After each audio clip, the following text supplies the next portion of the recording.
बाकी भाई सुना की हाल फिर अज किन्ने घंटे काम किया 16 घंटे किवें सेहत फिर हुण सेहत किवें हुण हैं सुकुमार हाँ मैं दसर एक ही जहाज तैयार कर छड़े ने अज की कुछ बनाया आई हूँ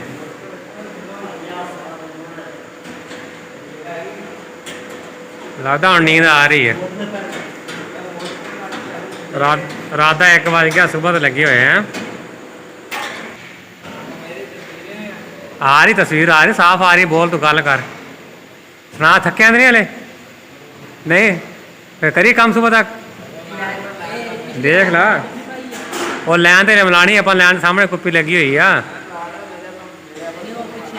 तारक तो हिलिया नहीं आता वो कहना मेरी बस हो गई है अच्छा है सारी लाना अज पाइया ने कितों चलिया ने तो कितने जा रही हैं ये है जी टीम समेत का काम मांगा मंडी ते रायविंड रोड ते ओपन हैंड मिल लगती पई यह कार्ड ने उन्होंने लाना पाइया ने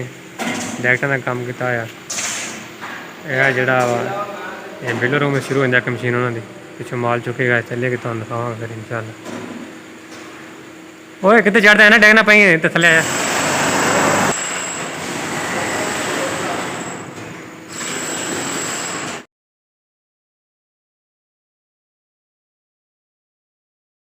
ये सी दोस्तों साडा अज का काम कार ओपन हैंड मिल जिते असीं काम करते पे असीं पैप लाइन ला रहे हैं जी पेटियां वाली छत की जी लाइन बनती है अगे तो काम साडा ज़्यादा सी बहुत काम किया रात के 2 बज गए तो 2 बजे असीं की छुट्टी तो फिर नहीं पई हिम्मत जान की कमरे च ते बंदे फिर कहते थके तो इत्थे सौ गए देखो किस तरह बड़े आराम नाल नींद आई तो मैं थकिया हो तो फिर नींद भी चंगी आती है अगे तो यह मजदूर बंदे का हाल है ये जिंदगी है तुहाडे नाल शेयर कर रहे हैं तो अपना बहुत सारा ख्याल रखा जाए तो अपने इस भरा के चैनल का भी तो मिलते हैं इंशाल्लाह किसी नैक्सट वीडियो में अल्लाह हाफिज़ फ़ी ईमान अल्लाह